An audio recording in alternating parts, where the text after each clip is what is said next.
An improvised explosive device was detonated on a tube train in southwest London during Friday's rush hour, Scotland Yard has confirmed.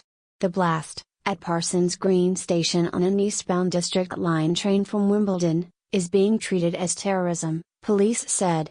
22 people are being treated in hospital, mostly for burn injuries.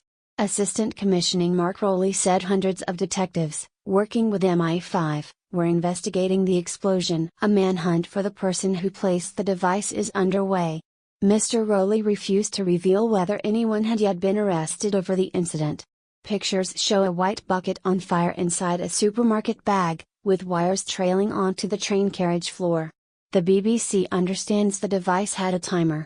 BBC security correspondent Frank Gardner said the incident could have been far worse as indications were that the bomb may have partially failed. He said intelligence services would be reviewing whether to raise the national terrorism level from severe, the second highest, to critical, the highest threat, which means an attack is expected imminently. At Parsons Green tube station there was an explosion on a tube train, Mr. Rowley said. This was a detonation of an improvised explosive device. The scene currently remains cordoned off and the investigation continues. Londoners can expect to see an enhanced police presence, particularly across the transport system across the day. He asked the public to remain vigilant and said they should not be alarmed. Mr. Rowley said anyone who took pictures or videos at the scene could upload them to ukpoliceimageappeal.co.uk. Prime Minister Theresa May tweeted, "My thoughts are with those injured at Parsons Green and emergency services who are responding bravely to this terrorist incident." The government's emergency committee, COBRA, is currently meeting. Mayor of London Sadiq Khan has appealed for calm, saying the city will never be intimidated or defeated by terrorism. US President Donald Trump tweeted, "Another attack in London by a loser terrorist.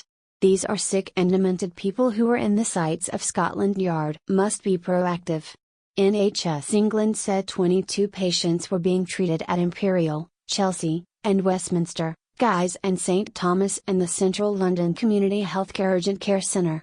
18 people were taken by ambulance and a further 4 arrived at hospital themselves. Witnesses have described seeing at least one passenger with facial injuries, while others spoke of panic as alarmed passengers left the train at the station, which is above ground.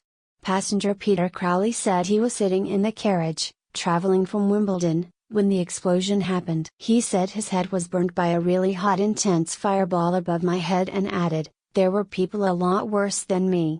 Passenger Chris Wildish told BBC Radio 5 Live he saw a bucket in a supermarket bag with low-level flames coming out of it by the door of the rear carriage. This is the 5th terrorism incident of 2017 in which an attack has taken place.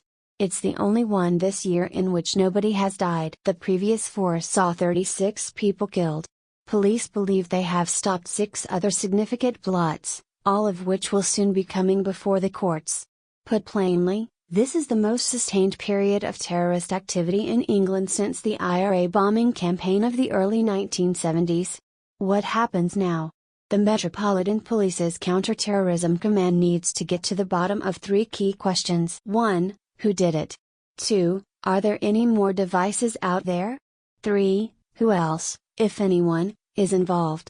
Experts from the government's Secret Explosives Research Laboratory will be looking at the evidence from the train and seeing whether it matches anything else they have seen before.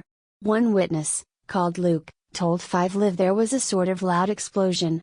It happened just as we were pulling up to the tube station, so everyone just sort of piled out of the tube and there was a distinct smell of burning, he said. Emma Stevie, 27, who was on the train when the explosion happened, and said she was caught in a human stampede and crushed on the station steps as people rushed away from the train.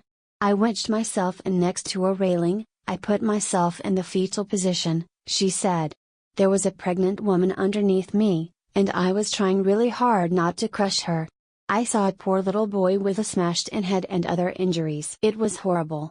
The injuries from the stampede seemed the worst. I'm outside now, there are women crying and people sitting on the floor. A helicopter flies overhead as confused and concerned members of the community wait on the street for more news.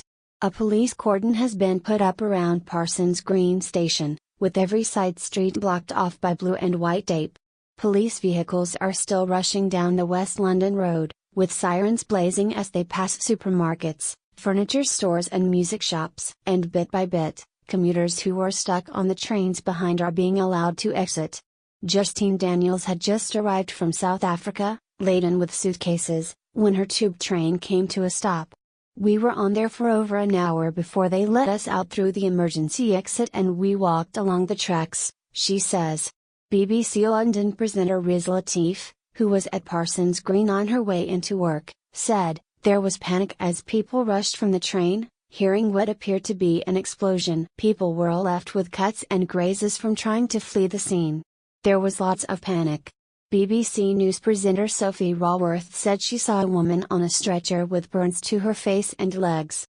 Are you at Parsons Green Station? Did you witness the events? If it's safe to share your experiences, then please email haveyoursay@bbc.co.uk with your stories. Please include a contact number if you are willing to speak to a BBC journalist.